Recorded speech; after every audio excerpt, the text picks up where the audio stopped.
అలానే విశ్వేశ్వరరావు. తిరుమల తిరుపతి దేవస్థానం కల్తీ నెయ్యిలో కొవ్వు పదార్థాలు ఉన్నాయా లేవా? ఉన్నాయి, జంతు కొవ్వు పదార్థాలు ఉన్నాయి అనేది ఎన్డీడీబీ ఇచ్చినటువంటి రిపోర్ట్.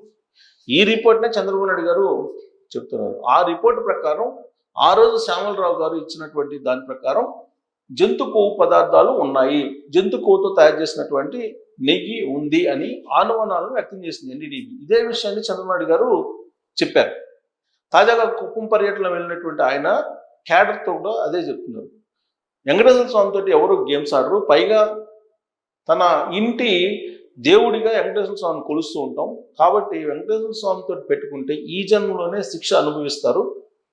ఎన్డీడీబీ ఇచ్చినటువంటి రిపోర్ట్ ప్రకారమే తాను చెప్పాను, కానీ ఇప్పుడు కొవ్వు లేదని చెప్పేసి ప్రచారం చేస్తుంది వైఎస్ఆర్ కాంగ్రెస్ పార్టీ. దాంట్లో కొవ్వు ఉందని చెప్పి ఎన్డీడీబీ చెప్పింది అని చెప్పి చంద్రబాబు నాయుడు గారు చెప్తూ ఉన్నారు. నెయ్యి కల్తీ విషయంలో డిఫరెంట్ వాదనల్ని అటు ప్రభుత్వం ఇటు విపక్షం చెప్తూ ఉంది. విపక్షం ఏం చెప్తుంది? సిబిఐ తనకి క్లీన్ చిట్ ఇచ్చేసింది అని చెప్పి చెప్తా ఉంది. అధికార పక్షం ఏం చెప్తుంది? సిబిఐ ఇచ్చినటువంటి రిపోర్ట్లో చుక్క పాలు లేకుండా లక్షల లీటర్లకు సంబంధించినటువంటి నెయ్యి సప్లై చేశారు. దాదాపు 250 కోట్ల రూపాయల విలువైనటువంటి నకిలీ నెయ్యిని, ఫేక్ నెయ్యిని తిరుమల తిరుపతి దేవస్థానానికి సప్లై చేశారు. దాంతో కొన్ని కోట్ల లడ్లను తయారు చేశారు అని చెప్పి ప్రభుత్వం చెప్తోంది, సిబిఐ చెప్తోంది. సిబిఐ ఇచ్చినటువంటి ఛార్జ్ షీట్లో అదే విషయాన్ని పొందుపరిచారు. అయితే జంతు కొవ్వు ఉంది అని చెప్పేసి ఛార్జ్ షీట్లో ఎక్కడా పొందుపరచలా. ఈ విషయాన్ని తీసుకొని అసలు నెయ్యి కల్తీయే లేదు అని చెప్పి చెప్తున్నారు. అసలు నెయ్యే లేనప్పుడు కల్తీ అనేటువంటి పదం ఎక్కడ వస్తుంది అనే యాంగిల్లో వైఎస్ఆర్ కాంగ్రెస్ పార్టీ మాట్లాడుతున్నారు. నిజమే, నెయ్యే లేదు. ఒక చుక్క పాలు లేకుండా నెయ్యిని తయారు చేసినటువంటి ఘనత 2019, 2024 మధ్యలో ఉన్నటువంటి ప్రభుత్వానికి దక్కుతుంది అని చెప్పేసి చంద్రబాబు నాయుడు గారు అలాగే తెలుగుదేశం పార్టీ చెప్తోంది.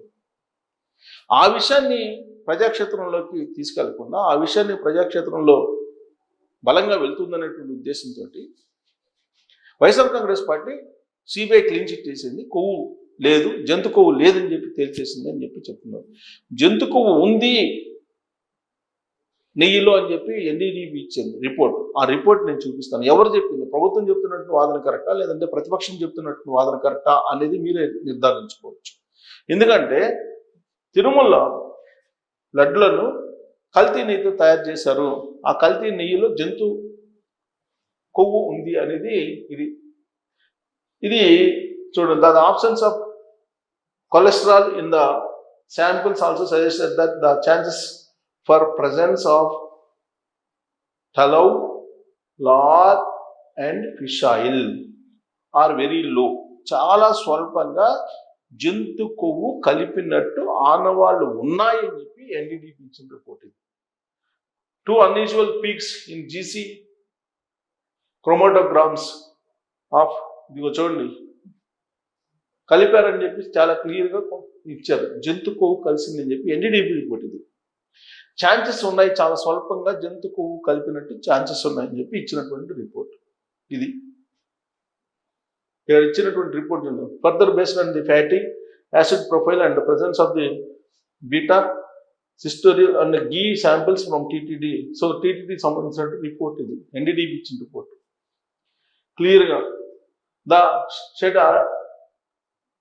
Adulterated ghee supplied by Bhole Baba organic dairy milk private limited.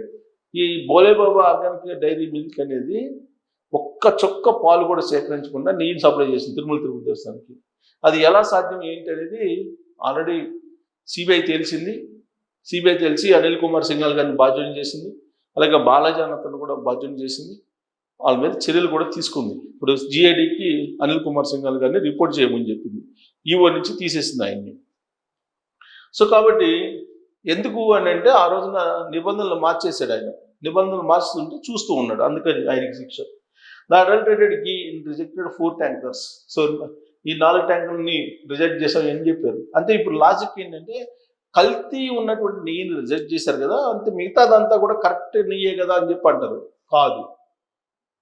Quality control సంబంధించి బాలాజీ అనేటువంటి అధికారి జిఎంని విచారిస్తే ఆల్రెడీ కల్తీ ఉన్నట్టు నెయ్యిని కల్తీ జరిగినప్పుడు తెలిసి కూడా రిపోర్ట్ చేయలేదు పైకి. ఆ కల్తీ నెయ్యిని సప్లై చేసి దాదాపు 2019 నుంచి 2024 వరకు ఈ కల్తీ నెయ్యితోటి లడ్డూని తయారు చేసి భక్తులకి అందజేశారు.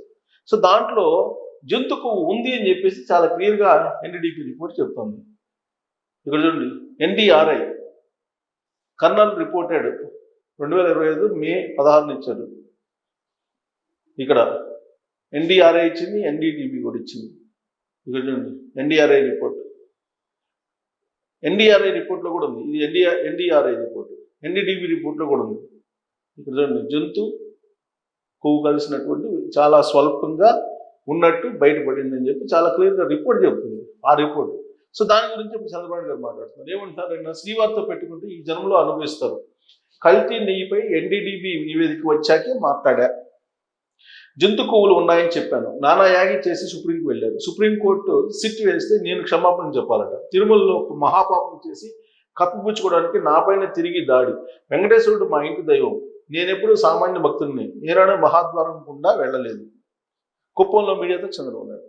సో తిరుమల శ్రీ వెంకటేశ్వర స్వామితో పెట్టుకుని ఈ జన్మలో అనుభవిస్తారని సీఎం చంద్రబాబు అన్నారు.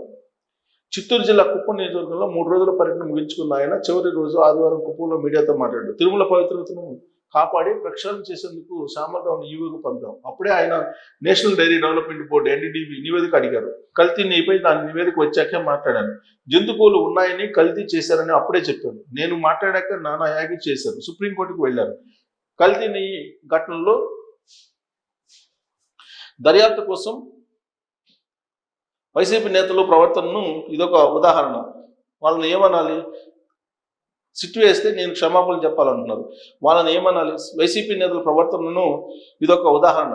తిరుమలలో అపచారం మహాపాపం చేసి దాన్ని కప్పిపుచ్చుకోవడానికి నాపైన తిరిగి దాడి చేస్తున్నారు. వాళ్ళ చర్యలు స్వామిని బజార్కిచ్చేలా ఉన్నాయి. శ్రీవారు మా ఇంటి దైవం. నేను నమ్మి ఆరాధించే దైవం. ఆ స్వామి దగ్గర నేను సామాన్య భక్తుడిని. మహాద్వారం గుండా వెళ్ళి శ్రీవారిని ఎప్పుడు దర్శించుకోలేదు. ఆయనతో పెట్టుకుంటే ఈ జన్మలో అనుభవిస్తారు అని చెప్పి చంద్రబాబు గారు చాలా క్లియర్గా చెప్పారు. టెక్నాలజీ సమర్థవంతంగా వాడాలి. సో టీడీపీ శ్రేణులకు తనకు దూరం జరగాలంటే టెక్నాలజీ సమర్థవంతంగా వినియోగించాలని చంద్రబాబు సూచించారు. సో ఇక్కడ కనీసం ఐటీడీపీ యాప్ను కూడా చాలా మంది డౌన్లోడ్ చేసుకోవడం లేదు. అదేమంటే సాగులు చెప్తున్నారని అసహనం వ్యక్తం చేశారు. వాట్సాప్ గవర్నెన్స్ చేస్తే అదెంతమంది ఉపయోగించుకుంటున్నారో చేతులు ఎత్తాలని అడిగారు. స్పందన చూసిన తర్వాత చాలా తక్కువ మంది టెక్నాలజీ వినియోగించుకుంటారని ఆయన ఆక్షేపించారు. టెక్నాలజీని మీరే సరిగా వినియోగించుకోలేకపోతే ఇక పార్టీ శ్రేణులకు ఏం చెప్తారని వేదికపై కూర్చున్న నాయకులను నిలదీశారు. టెక్నాలజీ కమ్యూనికేషన్ స్కిల్స్ గురించి 19-20 సార్లు శిక్షణ ఇస్తే ఎంతమంది వచ్చారని ప్రశ్నించారు. ఫోన్ను సమర్థవంతంగా వినియోగిస్తే కమ్యూనికేషన్ గ్యాప్ ఉండదన్నారు. 2028 నాటికి నా రాజకీయ జీవితం 50 ఏళ్లకు చేరుకుంటుంది. అభివృద్ధికి పునాదులు వేసేది టీడీపీని. ప్రజల భవిష్యత్తు కోసం, సంక్షేమం కోసం నా ఆలోచనలు అనే భావోద్వేగంతో ప్రకటించారు. సో ఆయన పార్టీ గురించి మాట్లాడారు.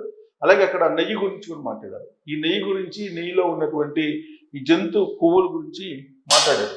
సో ఇప్పుడు ఆల్రెడీ ఆ రిపోర్టు అలాగే చంద్రబాబు నాయుడు గారు అప్పుడు చెప్పిన దాన్ని వ్యతిరేకించారు. కానీ అది నిజము అని చెప్పి చంద్రబాబు గారు ఇప్పుడు కూడా చెప్తున్నారు. ఆ రిపోర్ట్స్ కూడా ఇప్పటికీ ఉన్నాయి. సో కాబట్టి నెయ్యి కల్తీలో జంతు కొవ్వు ఉందా లేదా అనే దాని తర్వాత విచారణ చేసి లేదని చెప్పి సిబిఐ చెప్పిందని చెప్పి క్లీన్ చిట్ ఇచ్చిందని చెప్పేసి వైసీపీ చెప్తుంది. దీంట్లో నిజాలు ఏంటి అనే దాన్ని మీరు ట్రోల్ చేయొచ్చు. Thank you.